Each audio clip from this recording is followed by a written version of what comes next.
Hello students, this is Miss Sunita and you are welcome to Study Pyramid. Here we give education with dedication. So students, अगर आप मेरे channel पर नए हैं तो सबसे पहले आप सब्सक्राइब करें. It doesn't cost you. Okay?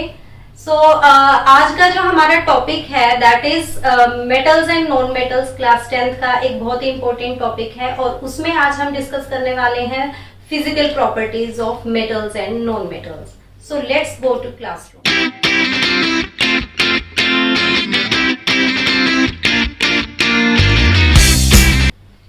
तो स्टूडेंट, जैसा कि आप जानते हैं हमारा वर्ल्ड मटेरियलिस्टिक वर्ल्ड है और अब तक 118 एलिमेंट जो है वो डिस्कवर हो चुके हैं. Out of 118 elements some are metals, some are non metals and some are metalloids.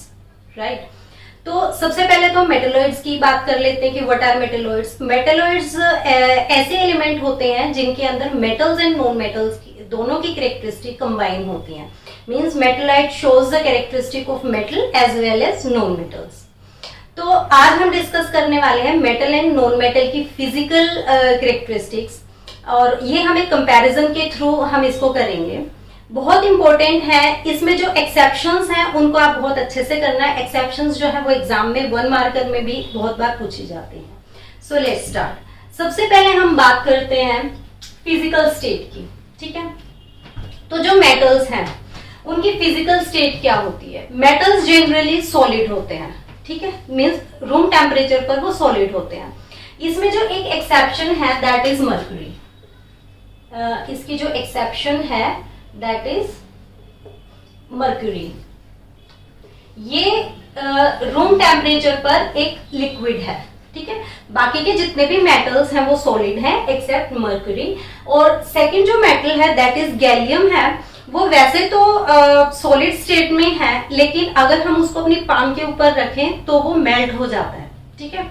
तो इस पे एक्सेप्शन आप मर्क्यूरी लर्न कर सकते हो बहुत अच्छे से. ठीक है. अगर हम बात करें नॉन मेटल्स की तो नॉन मेटल्स जो हैं they exist in all 3 states, solid, liquid and gases.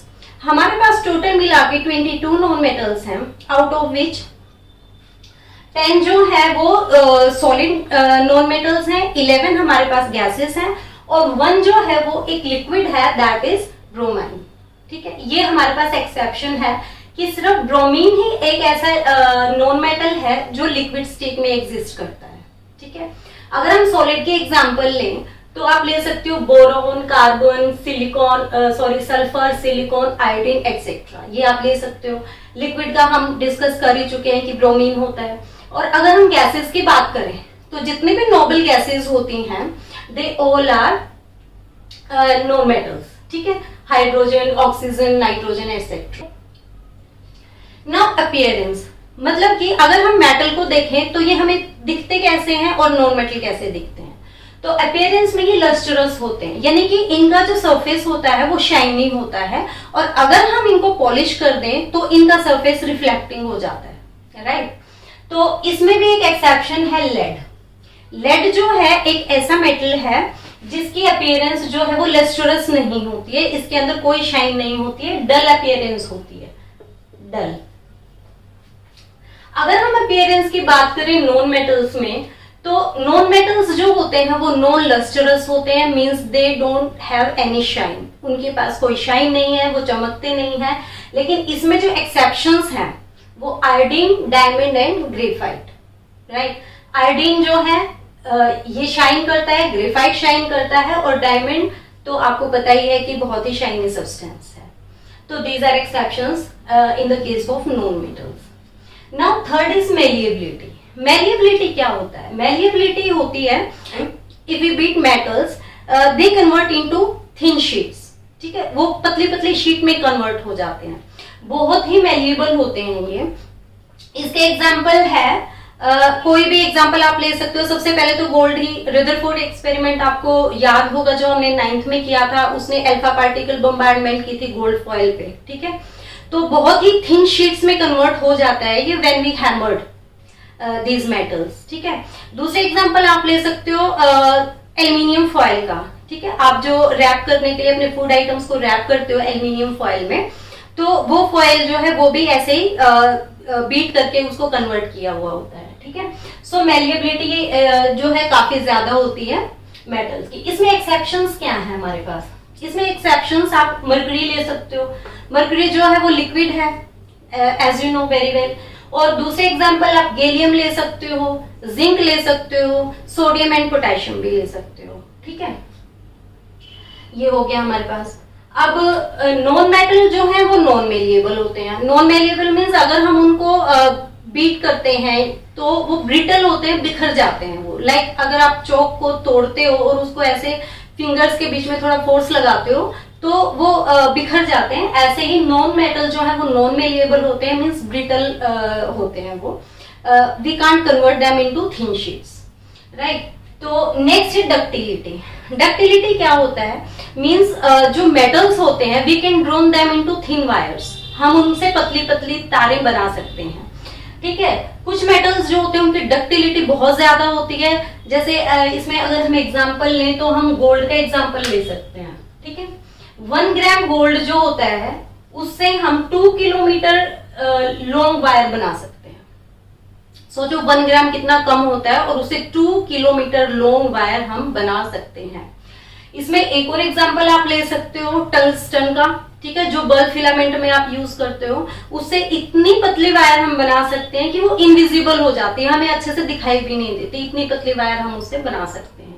So ductility जो है वो मेटल्स की बहुत ज्यादा हाई होती है। इसमें भी अगर आप एक्सेप्शंस लेना चाहो तो आप सोडियम और पोटेशियम का ले सकते हो, गैलियम का ले सकते हो। उनको वायर उनसे हम नहीं बना सकते हैं। नॉन मेटल होते हैं वो नॉन डक्टाइल होते हैं, right. Now come to the next point is hardness. Metals जो होते हैं वो जनरली हार्ड होते हैं। अब ये हार्ड क्यों होते हैं? क्योंकि मेटल और मेटल के बीच में जो बॉन्डिंग होती है दैट इज मेटेलिक बॉन्डिंग। ठीक है, मेटेलिक बॉन्डिंग काफी स्ट्रॉन्ग बॉन्डिंग होती है और उनको ब्रेक करना इजी नहीं होता है। इसीलिए मेटल्स जो होते हैं वो हार्ड होते हैं, काफी ज्यादा हार्ड होते हैं। लेकिन यहाँ पर भी एक्सेप्शंस हैं हमारे पास, जो है sodium, potassium and mercury. Sodium and potassium ऐसे मेटल्स हैं हम उन्हें नाइफ से कट भी कर सकते हैं, जनरली सॉफ्ट होते हैं। और मर्क्यूरी तो आपको पता ही है कि वो लिक्विड स्टेट में है। तो दीज आर द एक्सेप्शंस। अगर हम बात करें नॉन मेटल्स की तो नॉन मेटल जनरली सॉफ्ट होते हैं एक्सेप्ट डायमंड। डायमंड क्या है? Diamond and graphite are allotrope of carbon. Carbon के एलोट्रोप होते हैं, बट डायमंड जो है is the hardest substance known on the earth. सबसे ज्यादा हार्ड है।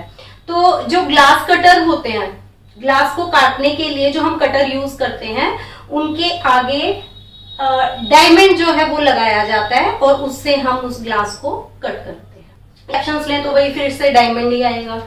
अगर हम बात करें मेल्टिंग एंड बॉइलिंग पॉइंट की तो जो हार्ड होते हैं जो सब्सटेंसेस उनका मेल्टिंग एंड बॉइलिंग पॉइंट उतना ही ज्यादा होता है। ठीक है, मेल्टिंग एंड बॉइलिंग पॉइंट का मीनिंग क्या है कि किस टेम्परेचर पर आके उनके जो बॉन्डिंग है वो ब्रेक हो जाती है।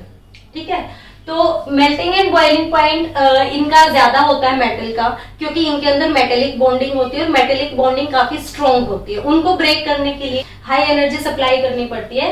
That's why melting and boiling point of metals are high. इसमें अगर हम एक्सेप्शंस देखें तो वो मर्करी होगा, क्योंकि वो ऑलरेडी लिक्विड है तो उनकी जो बॉन्डिंग है वो वीक है, तो उसको ब्रेक करने के लिए हमें ज्यादा एनर्जी सप्लाई नहीं करनी पड़ती है। ठीक है, तो अगर हम बात करें नॉन मेटल्स की तो नॉन मेटल तो सॉफ्ट होते हैं। सॉफ्ट होंगे तो मेल्टिंग एंड बॉइलिंग पॉइंट जो है उनका लो होगा। अब यहाँ पे भी एक्सेप्शंस क्या है? Silicon, carbon and boron. ये कुछ ऐसे नॉन मेटल्स हैं जो जिनका melting and boiling point quite high होता है। ठीक है, अब है कंडक्टिविटी। कंडक्टिविटी की अगर हम बात करें तो जो मेटल्स हैं they are very good conductor of heat and electricity. ठीक है, इसीलिए जो हमारे यूटेंसिल्स हैं वो मेटल से बने होते हैं। ऐसे ही जो हमारे जितने भी वायर्स होते हैं जो इलेक्ट्रिसिटी में हम यूज करते हैं they are made up of metal. अगर हम बात करें बेस्ट कंडक्टर की तो सबसे बेस्ट कंडक्टर जो होता है इलेक्ट्रिसिटी का दैट इज सिल्वर।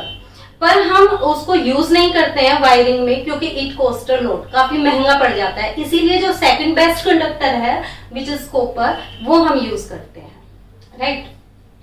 तो अगर बेस्ट कंडक्टर पूछा जाए दैट इज सिल्वर और second best conductor that is copper. अच्छा, non metals are bad conductor of heat and electricity.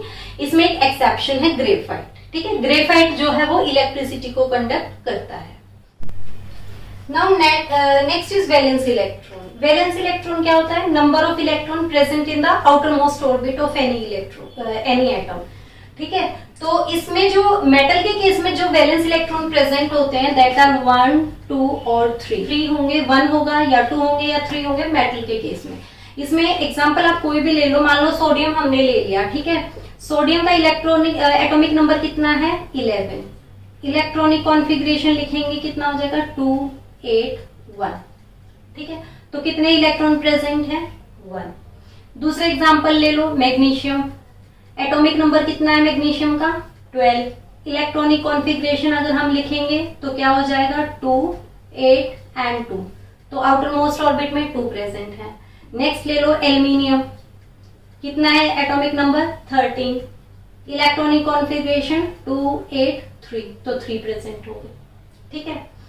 फिर नॉन मेटल का अगर हम ले तो नॉन मेटल के केस में जो वैलेंस इलेक्ट्रॉन है वो मोर देन 3 प्रेजेंट होंगे, मींस 4, 5, 6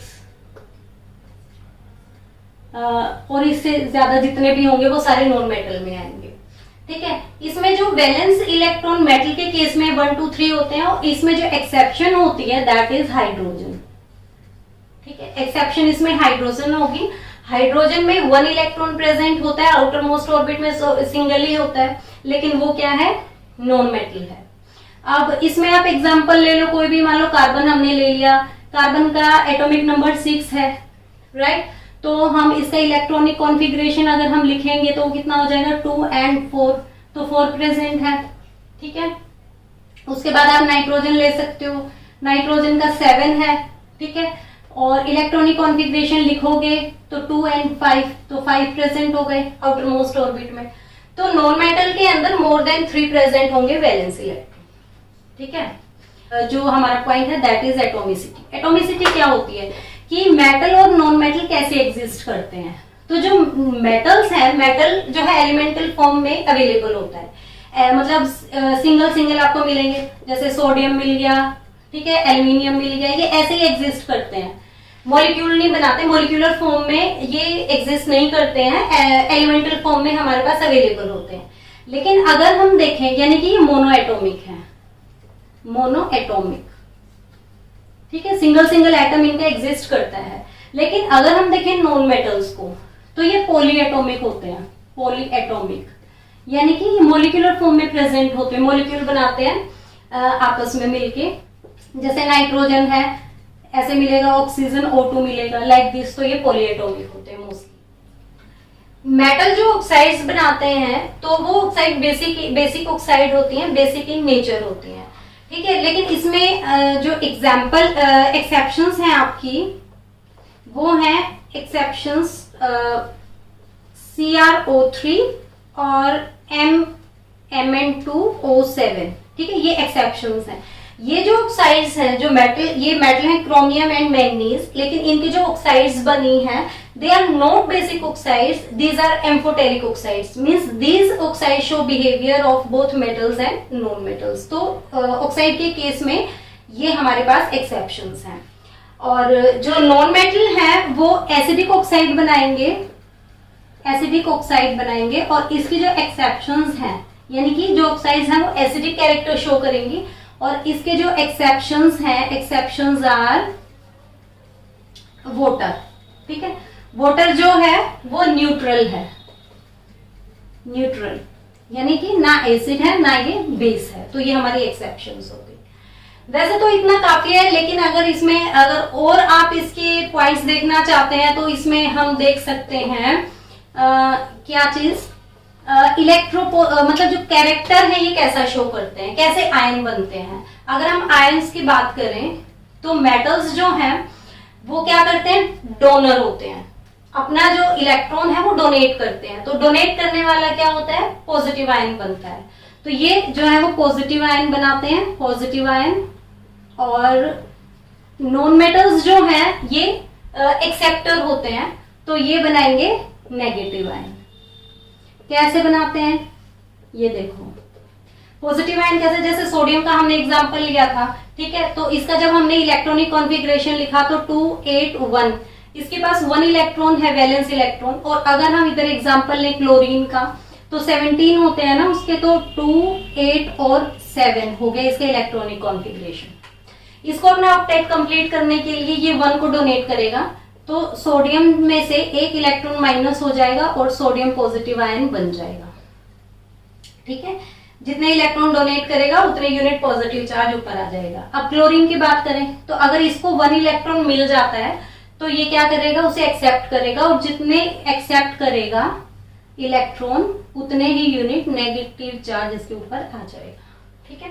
तो ये जो है मेटल्स ये पॉजिटिव आयन शो करते हैं और ये नॉन मेटल्स ये नेगेटिव आयन बनाते हैं।